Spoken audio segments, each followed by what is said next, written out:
கிறிஸ்துவுக்கான அன்பானவர்களே, ஆண்டவருடைய நல்ல பெயரிலே உங்களை வாழ்த்தி ஆசீர்வதிக்கிறேன். தேவனாகிய கடவுள் இந்த புதிய நாளின் நன்மைகள் மேன்மைகளை கொடுத்து நம்மை தாங்குவாராக. இந்த நாளின் தியானத்திற்காக ஒரு வசனத்தை உங்களுக்கு முன்பாக நான் வைக்கிறேன். அது அப்போஸ்தலனாகிய பவுல் கொரிந்தியருக்கு எழுதின 2ஆம் கடிதம் 5ஆம் அதிகாரம் 18வது வசனம். 5ஆம் அதிகாரம் 18வது வசனம். இவைகளெல்லாம் தேவனாலே உண்டாயிருக்கிறது. அவர் இயேசு கிறிஸ்துவை கொண்டு நம்மை தம்மோடு ஒப்புரவாக்கி ஒப்புரவாகுதலின் ஊழியத்தை எங்களுக்கு ஒப்புக் கொடுத்தார்.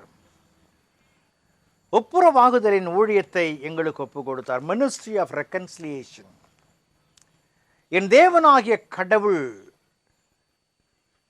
அவரை விட்டு பிரிந்த நம்மை சீரமைப்பதற்காக தன்னுடைய ஸ்தானத்தை விட்டு கீழே இறங்கி என்னோடு நம்மோடு ஒப்புரவாகும்படியாய் பாடுகளுக்கு ஒப்புக் கொடுத்தார். அதன் வழியாக சமமாய் நினைத்து மீட்பின் அருளை நமக்கு தந்திருக்கிறார். என் தேவன் என்னோடு இடைப்படும் பொழுது, என்னுடைய தேவைகளை சந்திக்கும் பொழுது, என் பாவங்களை மன்னிக்கும் பொழுது, என்னை மீட்கும் பொருளாக தன்னை கிரயமாய் செலுத்தி இருக்கும் பொழுது எப்படிப்பட்ட ஒப்புரவை தேவன் செய்திருக்கிறார். அந்த ஆண்டவர் இங்கே வேதம் சொல்லுகிறது, ஒப்புரவாகுதலின் ஊழியத்தை எங்களுக்கு ஒப்பு. அந்த ஊழியத்தை நாம் செய்ய வேண்டும். இன்றைக்கு ஒரு விசுவாசியாக, ஒரு கிறிஸ்தவனாக, கிறிஸ்தவளாக இந்த உலகத்தில் தடம் பதிக்கும் பொழுது நாம் யாரிடத்திலும் விரிசலான வாழ்க்கை அல்ல, உறவின் வாழ்க்கையை காண்பிக்க வேண்டும், ஒப்புரவின் வாழ்க்கையை காண்பிக்க வேண்டும். சொல்லுவாங்க, சில இடங்களில் சில பிரச்சனைகள் வரும், நில பிரச்சனை வரும், சில இட பிரச்சனை வரும், சில தேவையில்லாத வார்த்தையினால் பிரச்சனை வரும், பணம் கொடுக்கல் வாங்கல பிரச்சனை வரும். அப்பொழுது அதை சரி செய்ய முற்படுவார்கள்.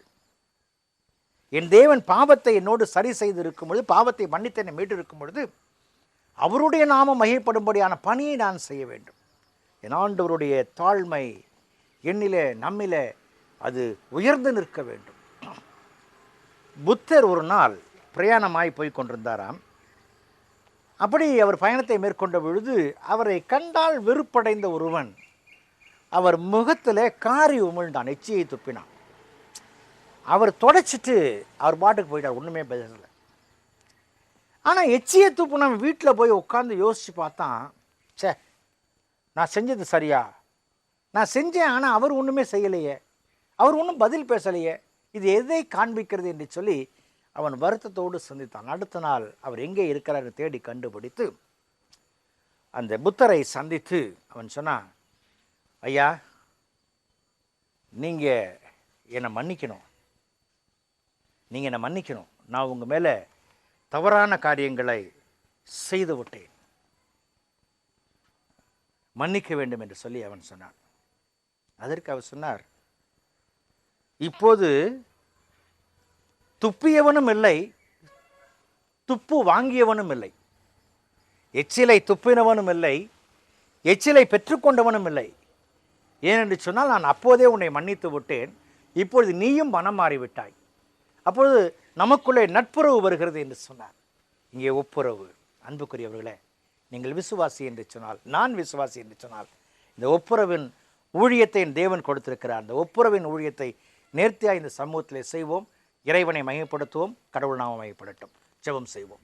பரிசுத்தமும் கிருபையும் நிறைந்த நாள் ஆண்டவரே, இந்த நாளுக்காய் இந்த விளைக்காய் நன்றி செலுத்துகிறோம். ஒப்புரவாகுதலின் ஊழியத்தை எங்கள் நம்பி தந்திருக்கிறீர் சுவாமி.